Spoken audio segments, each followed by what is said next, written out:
Can you solve this SAT-style math problem? Let's go through it step by step. But before we begin, let's first understand the concept.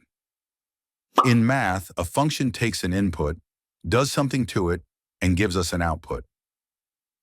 For example, if you're given the function x plus 3, let's try using some inputs to test the outputs. If x equals 1, replace x with 1. 1 plus 3 is 4. Our output is 4.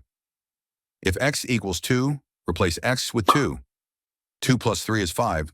Our output is 5. If x equals 15, plug in 15. 15 plus 3 is 18. The output is 18. And if x equals 100, then 100 plus 3 is 103.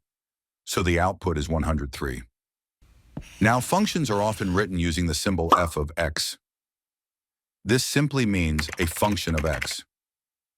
So when you see something like f of 2, it means replace every x in the function with 2.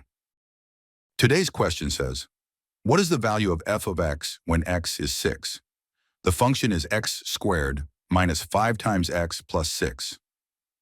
To solve this, we'll replace x with 6 in the function. Then work through the math step by step to find the answer.